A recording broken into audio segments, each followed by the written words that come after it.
تدفین کے ایک دن بعد یعنی ٹھیک 24 گھنٹے بعد انسان کی آنتوں میں ایسے کیڑوں کا گروہ سرگرم عمل ہونا شروع ہو جاتا ہے جو مردے کے پخانہ کے راستے سے نکلنا شروع ہوتے ہیں اور اس کے ساتھ ہی ناقابل برداشت بو پھیلنا شروع ہو جاتی ہے جو کہ اصل میں اپنے ہم پیشہ کیڑوں کو دعوت دیتے ہیں۔ یہ اعلان ہوتے ہی ہم پیشہ کیڑے، بچھو، تمام کیڑے مکوڑے انسان کے جسم کی طرف حرکت کرنا شروع کر دیتے ہیں اور انسان کا گوشت کھانا شروع کر دیتے ہیں۔ تدفین کے 3 دن بعد سب سے پہلے ناک کی حالت تبدیل ہونا شروع ہو جاتی ہے، 6 دن بعد ناخن گرنا شروع ہو جاتے ہیں، 9 دن بعد بال گرنا شروع ہو جاتے ہیں۔ انسان کے جسم پر کوئی بال باقی نہیں رہتا، پیٹ پھولنا شروع ہو جاتا ہے،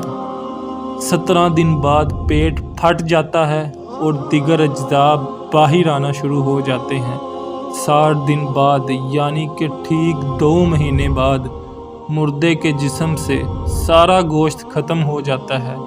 تدفین کے 90 دن بعد ہڈیاں ایک دوسرے سے جدا ہونا شروع ہو جاتی ہیں اور 1 سال بعد ہڈیاں بسیدہ ہو جاتی ہیں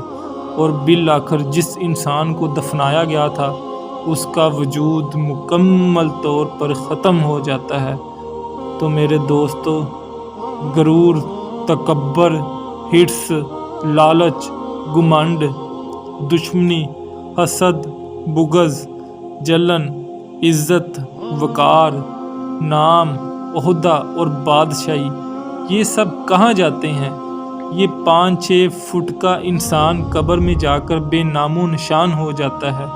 دنیا میں اکڑ کر چلنے والا، اپنے آپ کو طاقتور سمجھنے والا، دوسروں کو حقیر جاننے والا، دنیا پر حکومت کرنے والا، قبر میں آتے ہی اس کی حیثیت صرف مٹی ہو جاتی ہے۔ لہٰذا انسان کو اپنی ابدی اور ہمیشہ کی زندگی کو خوبصورت اور پرسکون بنانے کے لیے ہر لمحہ فکر کرنی چاہیے، اپنے اللہ کو یاد کرنا چاہیے، ہر نیک عمل اور عبادت میں اخلاص پیدا کرنا چاہیے اور خاتم الخیر کی دعا کرنی چاہیے۔